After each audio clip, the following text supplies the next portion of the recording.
तो ये हिंडनबर्ग की रिपोर्ट पर भाजपा का पलटवार और खबरों में आगे बढ़ेंगे, नजर डालेंगे इस वक्त की सुर्खियों पर।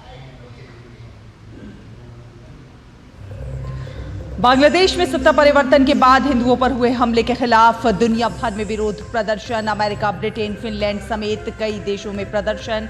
बांग्लादेश में भी हिंदुओं का प्रदर्शन जारी।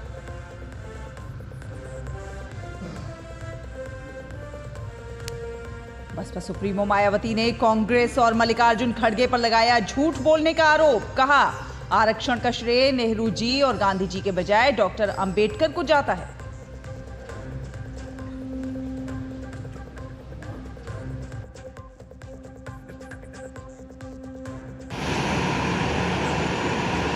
प्रमुख माधवीपुरी बुश ने हिंडनबर्ग की नई रिपोर्ट में लगाए आरोपों से किया इनकार। बुश और उनके पति पर अडानी ग्रुप के ऑफशोर फंड में हिस्से का लगाया था आरोप।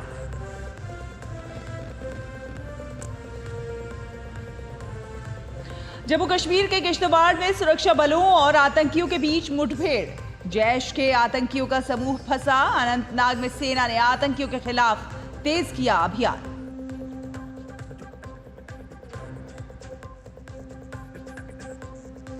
खेलों के महाकुंभ पेरिस ओलंपिक का स्टेड डी फ्रांस में रंगारंग आयोजन के साथ आज होगा समापन। भारत ने 6 पदक जीत किया अपने अभियान का अंत। समापन समारोह में पीआर श्रीजेश और मनु भाकर होंगे भारतीय दल के ध्वजवाहक।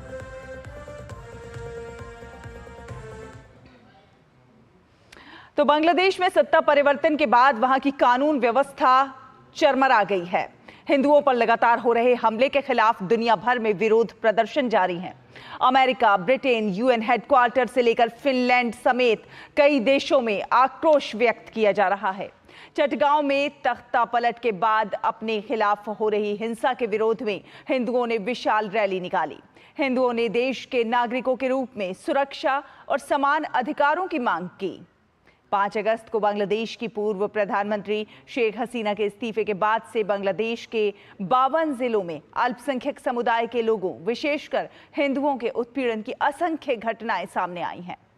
चटगांव के ऐतिहासिक चेरगी पहाड़ चौराहे पर आयोजित विशाल विरोध रैली को लेकर अनुमान लगाया जा रहा है कि इसमें 7 लाख से अधिक लोगों ने भाग लिया, जिसमें लोगों ने हिंदुओं के खिलाफ चल रही हिंसा का विरोध किया है।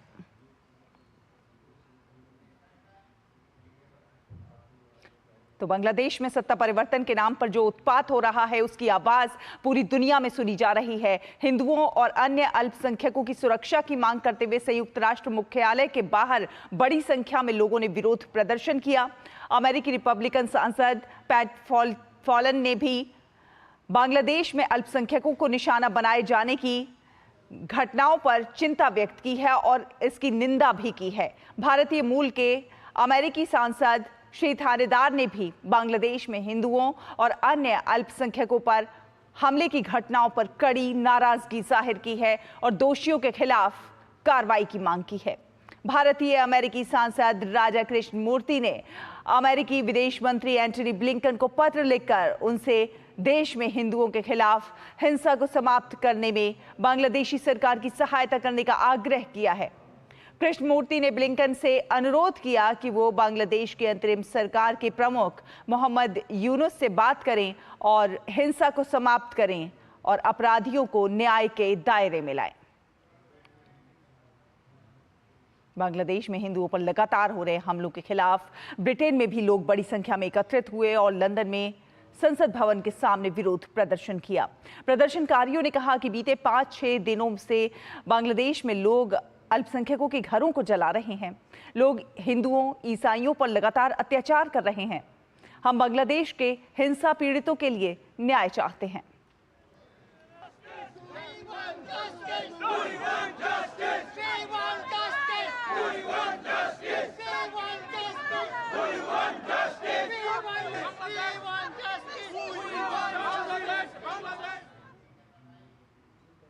तो बांग्लादेश में हिंदुओं के उत्पीड़न पर वैश्विक मीडिया द्वारा ध्यान न देने पर हिंदू, यहूदी और ईसाइयों ने लंदन में बीबीसी मुख्यालय के बाहर विरोध प्रदर्शन किया। Today we are handing the petition to you, and we are requesting you that treat us as human. We request our Bangladeshi authorities, our military, our BDR.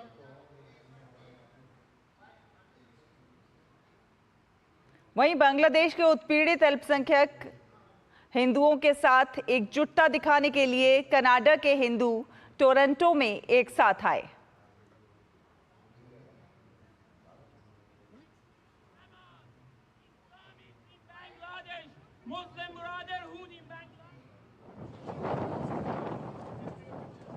और फिनलैंड में हिंदू एकजुट होकर बांग्लादेश में प्रताड़ित अल्पसंख्यक हिंदुओं के लिए न्याय की मांग कर रहे हैं।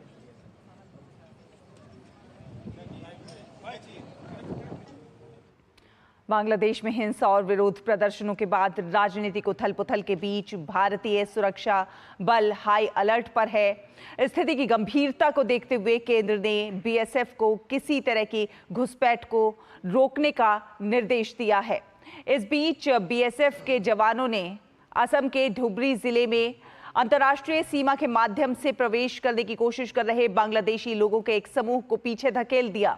एक अधिकारी के अनुसार कल सुबह लोगों के एक समूह ने अंतर्राष्ट्रीय सीमा पार की थी, जिन्हें बीएसएफ वापस उनकी सीमा में लौटने को मजबूर कर दिया। इसके बाद धुबरी जिले के भोंडगांड गांव में भारत बांग्लादेश सीमा पर बाड़ लगाई गई।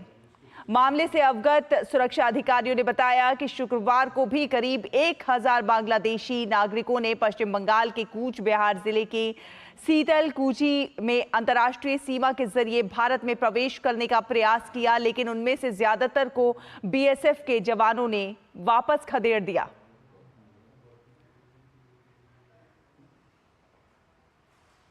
और 3 पूर्वोत्तर राज्यों अरुणाचल प्रदेश, मणिपुर और नागालैंड ने बांग्लादेश में उथल-पुथल के मद्देनजर बॉर्डर पर सुरक्षा बढ़ा दी है। हालांकि ये राज्य बांग्लादेश के साथ सीमाएं साझा नहीं करते हैं। नागालैंड की राजधानी कोहिमा में एक अधिकारी ने कहा कि बांग्लादेश से अवैध आव्रजन को रोकने के लिए सुरक्षा कड़ी कर दी गई है और अलर्ट जारी कर दिया गया है। नागालैंड के गृह आयुक्त व्यासन आर ने कहा है कि राज्य भर के सभी 16 जिलों के उपायुक्तों को अपने अपने क्षेत्रों में सुरक्षा समन्वय सक्रिय करने और औचक निरीक्षण के साथ इनर लाइन परमिट की जांच तेज करने का निर्देश दिया गया है। उन्होंने कहा कि प्रारंभिक चेतावनी के लिए असम सरकार के संबंधित अधिकारियों के साथ बैठकें भी शुरू कर दी गई हैं। मणिपुर में बांग्लादेश से लोगों की आमद की आशंका के कारण 2 जिलों फिरजाल और जिरीबाम में अनिश्चितकाल के लिए रात का कर्फ्यू लगा दिया गया है। अरुणाचल प्रदेश ने भी बाहरी लोगों, विशेषकर विदेशी नागरिकों के खिलाफ एक अभियान शुरू किया है।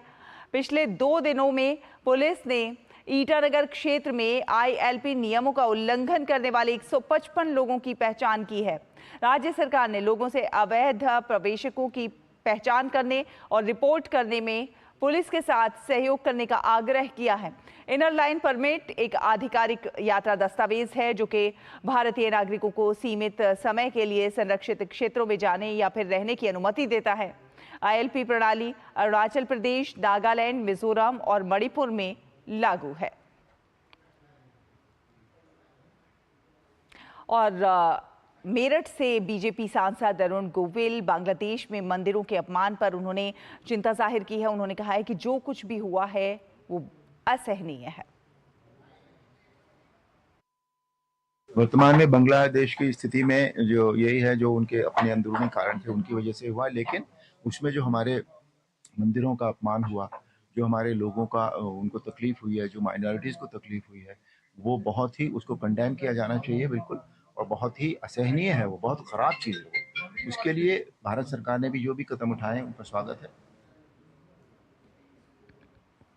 बॉलीवुड अभिनेत्री प्रीति जिंटा ने भी बांग्लादेश में हिंदू अल्पसंख्यकों पर हो रहे हमले को लेकर अपनी राय सोशल मीडिया पर साझा करके बांग्लादेश की वर्तमान सरकार से उचित कदम उठाने की अपील की है। उन्होंने लिखा है कि बांग्लादेश में उनकी अल्पसंख्यक आबादी के खिलाफ हिंसा के बारे में सुनकर बहुत दुख हुआ। लोग मारे गए, परिवार विस्थापित हुए, महिलाओं के साथ दुर्व्यवहार किया गया और पूजा स्थलों को तोड़ा और जलाया गया। आशा है नई सरकार हिंसा को रोकने और अपने लोगों की सुरक्षा के लिए उचित कदम उठा रही है। कठिनाई का सामना कर रहे सभी लोगों के लिए मेरे विचार और प्रार्थनाएं।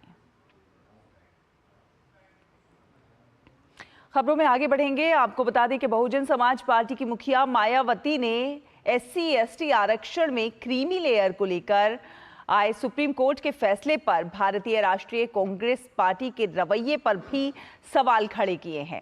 बसपा सुप्रीमो ने कहा है कि कांग्रेस अध्यक्ष मल्लिकार्जुन खड़गे आरक्षण के लिए पंडित जवाहरलाल नेहरू और महात्मा गांधी को श्रेय देने की कोशिश कर रहे हैं, लेकिन हकीकत में इसका सारा श्रेय बाबा साहेब भीमराव अंबेडकर को जाता है। उन्होंने कांग्रेस पर इस मुद्दे को लेकर गोलमोल बातें करने का आरोप लगाया।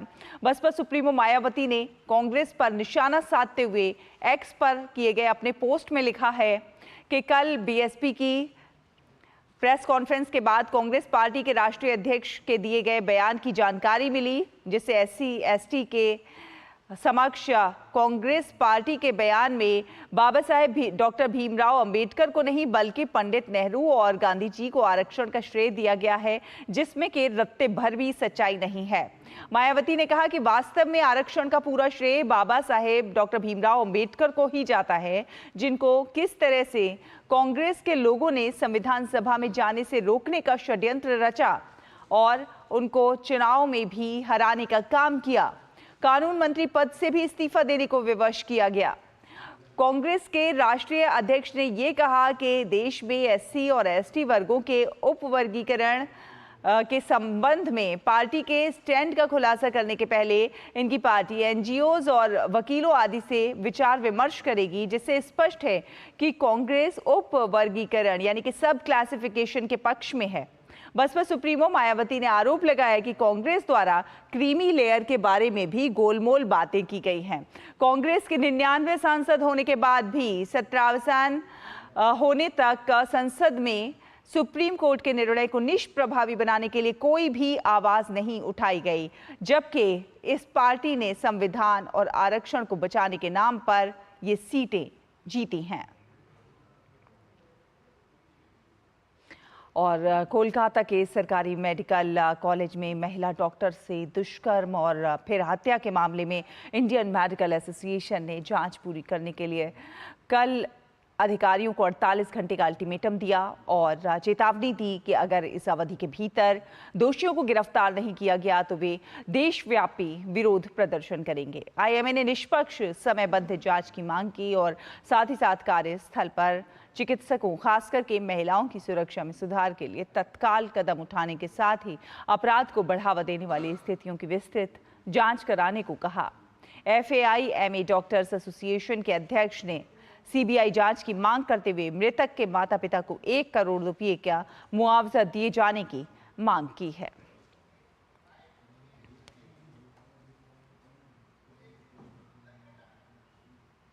कोलकाता में नर्सों ने न्याय की मांग करते हुए प्रदर्शन किया। नर्सों के विरोध प्रदर्शन में विपक्षी दलों के कार्यकर्ता भी शामिल हुए। उधर दूसरे विपक्षी दलों ने वारदात के विरोध में पश्चिम बंगाल में चक्का जाम करने की भी चेतावनी दी है। DCP अभिषेक ने बताया है कि शांतिपूर्ण तरीके से ये विरोध प्रदर्शन जारी है। वहीं महिला डॉक्टर की हत्या को लेकर भोपाल के डॉक्टरों में भी आक्रोश है। मध्य प्रदेश में एम्स भोपाल के डॉक्टरों के एक समूह ने विरोध में कैंडल लाइट मार्च निकाला।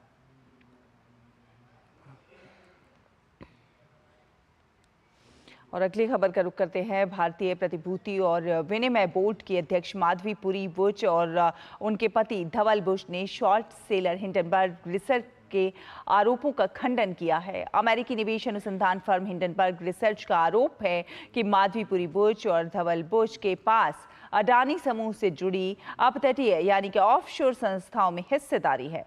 बुश ने एक बयान में कहा कि उनका जीवन और आय पहले से ही सार्वजनिक है। उन्होंने कहा कि विगत वर्षों में सेबी को हर जरूरी दस्तावेज सौंपे गए हैं। सेबी प्रमुख और उनके पति ने कहा कि उन्हें आगे भी किसी भी तरह के वित्तीय दस्तावेज को सार्वजनिक करने में कोई झिझक नहीं होगी और उन दस्तावेज की भी जांच की जा सकती है जब वे सेबी से जुड़े नहीं थे। हिंडनबर्ग ने 2015 के निवेश का हवाला दिया। माधवी बुश की सेबी के पूर्णकालिक सदस्य के रूप में 2017 में नियुक्ति की गई थी। उन्हें 2022 में सेबी का अध्यक्ष बनाया गया था।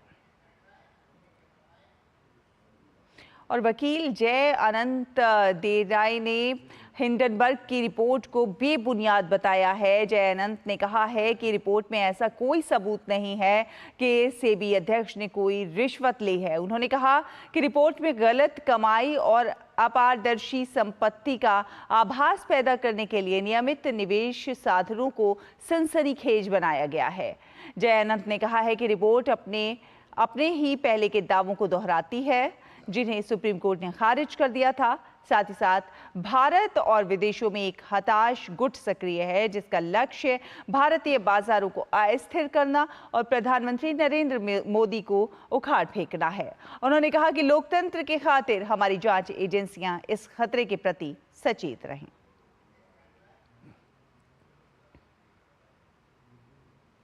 और भारतीय जनता पार्टी के नेता अमित मालवीय ने सोशल मीडिया प्लेटफॉर्म एक्स पर कांग्रेस नेता और पूर्व केंद्रीय मंत्री जयराम रमेश का एक पोस्ट शेयर करते हुए लिखा है कि हिंडनबर्ग का हिट जॉब और कांग्रेस का बयान एक साथ सामने आया। हिंडनबर्ग रिपोर्ट और कांग्रेस के बीच साठगांठ का आरोप लगाते हुए अमित मालवीय ने लिखा कि ऐसा प्रतीत होता है जैसे हिंडनबर्ग के किसी सहयोगी ने रिपोर्ट के साथ कांग्रेस के लिए इसका मसौदा तैयार किया था, लेकिन रिलीज के समय का निर्देश देना भूल गए। हिंडनबर्ग ने एक ताज़ा रिपोर्ट जारी कर भारत के मार्केट रेगुलेटर सेबी पर निशाना साधा है और इसकी चीफ माधवीपुरी बुच और उनके पति पर अडानी ग्रुप के साथ कनेक्शन का हवाला देते हुए गंभीर आरोप लगाए हैं। सेबी चेयरपर्सन माधवीपुरी बुच और उनके पति धवल बुच ने बरमुडा और मॉरिशस के फंड में हिस्सेदारी ली जो कि टैक्स हेवन देश है और इन्हीं दो फंडों का यूज गौतम अडानी के बड़े भाई विनोद अडानी ने भी किया था।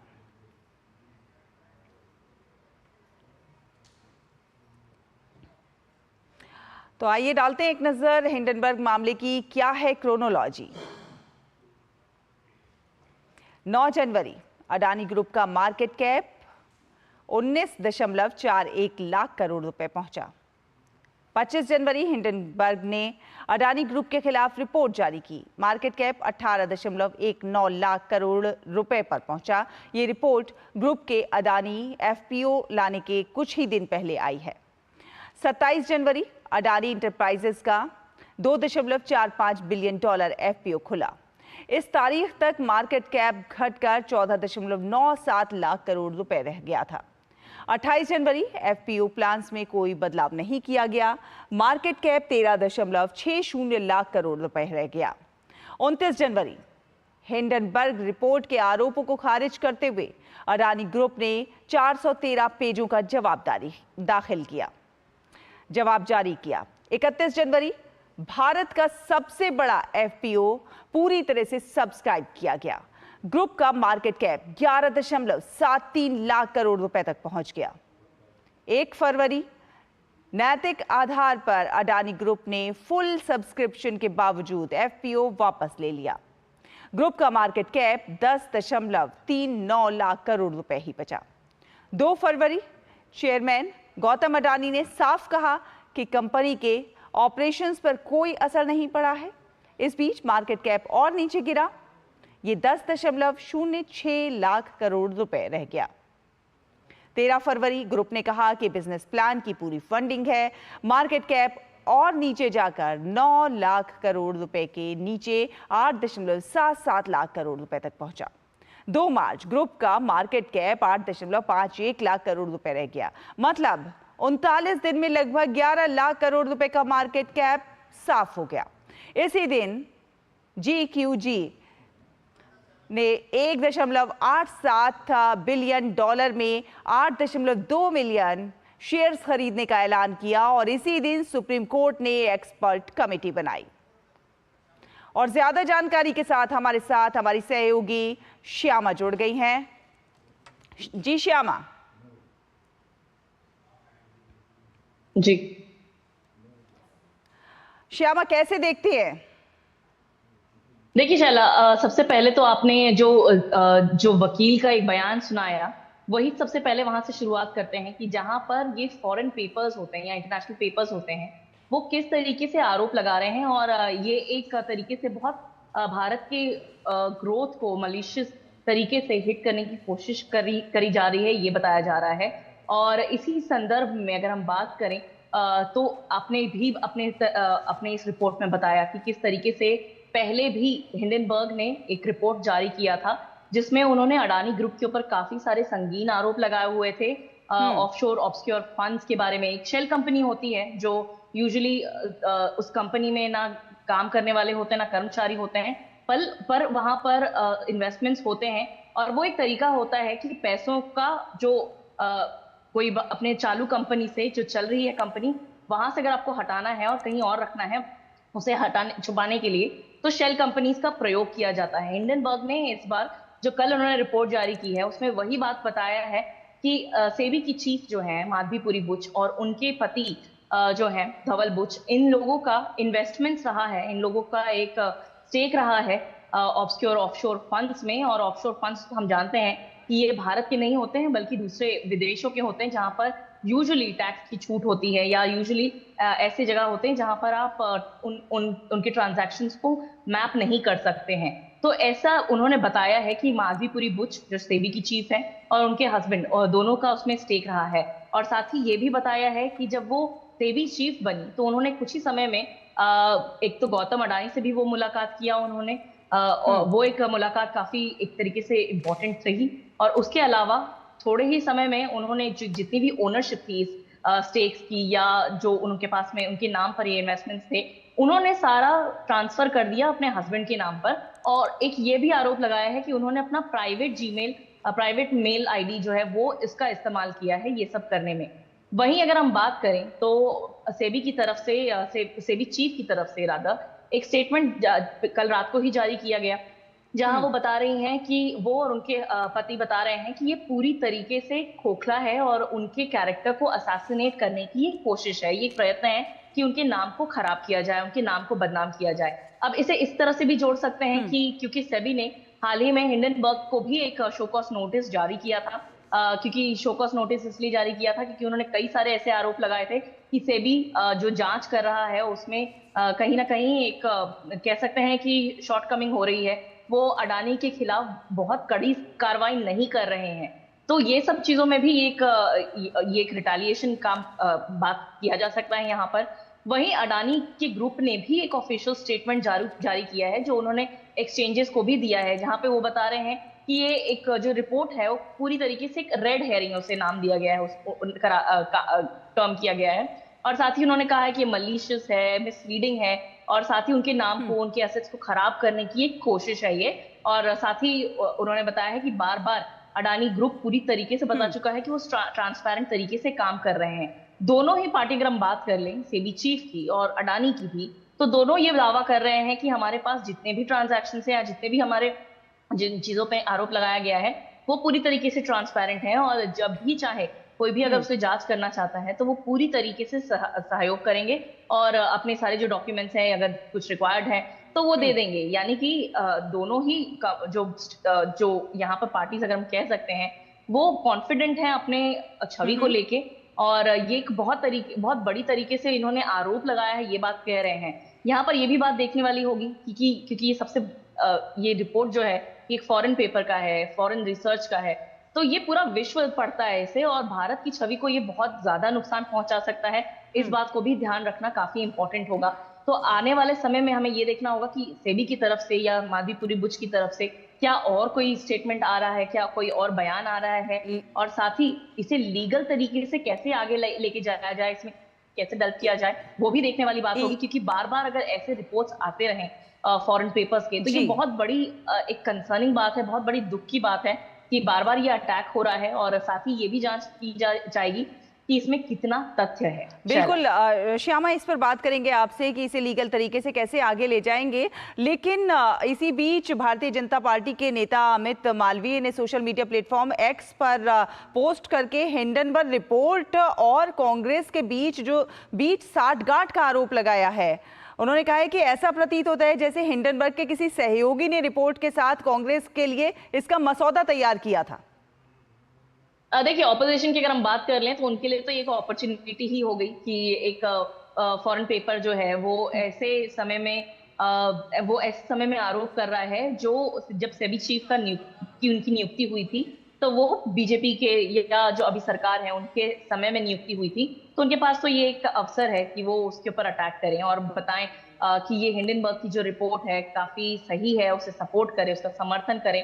लेकिन वो ये नहीं समझ रहे हैं कि लॉन्ग रन में वो भारत की छवि को खराब करवा रहे हैं, और ये साथ देके सपोर्ट देके कि जो हिंडनबर्ग रिपोर्ट है वो सही है, बिना कुछ जांच किए। क्योंकि जो उन्होंने डॉक्यूमेंट्स दिए हुए हैं हिंडनबर्ग में, वो विसल ब्लोअर डॉक्यूमेंट्स की तरफ से है, वो उनकी सौजन्य से है। और उसमें ऐसा बताया गया है कि उन्होंने अपनी सारी जो डिटेल्स हैं कि जी। अर्निंग कहाँ से हो रही है उनकी, उनके कब उन्होंने ये इन्वेस्टमेंट लिया, क्या जी। कंपनी है, वो क्या काम करते हैं, वो सब कुछ दिखाया गया है। तो ऐसा कुछ नहीं आप डॉक्यूमेंट में देखेंगी कि जिसमें लिखा हुआ है कि वो बिल्कुल ही ऑफशोर फंड्स में, ऑब्सक्योर ऑफशोर फंड्स में या टैक्स केस में कह जी सकते हैं, श्यामा। जिन्होंने संगीन आरोप किए हुए हैं उसको साबित करता है। लेकिन ऑपोजिशन अगर बयानबाजी करती है तो थोड़ा सा उन्हें सोच के, थोड़ा सा उन्हें समझ के आगे जाना चाहिए। बिल्कुल, बहुत बहुत धन्यवाद श्यामा, ये तमाम जानकारी, तमाम अपडेट हमारे दर्शकों से साझा करने के लिए। और इसी के साथ इस बुलेटिन में फिलहाल इतना ही। डीडी न्यूज़ पर खबरों का सफर लगातार जारी है, आप देखते रहिए डीडी न्यूज़।